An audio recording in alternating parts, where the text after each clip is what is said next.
अस्सलाम वालेकुम वरहमतुल्लाहि वबरकातुहू। उम्मीद है कि सब दोस्त खैरियत से होंगे। मौलाना तरीक मसूद साहब की वीडियो को समाअत फरमाएं। दोनों ही लड़ना शुरू कर दें तो फिर तो घर टूटते हैं ऐसी सूरत में। कासिम मोहम्मद फैसलाबाद से देखो, इसकी मिसाल ऐसे है कि आग में आप पेट्रोल डाल दें तो वो तो भड़क जाएगी ना। आग में हमेशा पानी डाला जाता है। तो शौहर गजबनाक है, जैसे तवे पे बैठा हुआ है, ऐसा ही होता है आमतौर पे। 2-2 फुट उछल रहा है तो बीवी भी उसी तरह उछलना शुरू कर दे, इसका मतलब तो है वो पहले आग लगी हुई थी, आपने उसमें पेट्रोल डाल दिया, तो उसका रिजल्ट क्या निकलेगा? तबाह हो जाएगा घर। हमने अपने बड़ों में देखा, एक को गुस्सा आता था, दूसरा थोड़ा बर्दाश्त कर लेता था। बहुत देखा है हमने ये।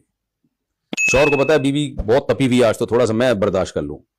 बीवी को पता होता है आज मेरे मियां का मीटर शॉर्ट है, तो थोड़ा सा आज मैं अपनी जबान पे कंट्रोल कर लूं। तो कंट्रोलिंग सिस्टम ही खत्म हो रहा है। और ये ड्रामे फिल्में मीडिया ने बर्बाद किए। ज्यादातर फिल्मों में चीख चीख के, ड्रामों में चीख चीख के जब दिखाते ना, शट अप, ये करो वो करो और दफा हो जाओ, तो यही चीजें माशाल्लाह घर में चलेंगी। फिर ये सब चीजें हमारे लाशऊर पे असर करती हैं और इंसान लाशूरी तौर पर उन्हीं चीजों को इख्तियार करना शुरू कर देता है।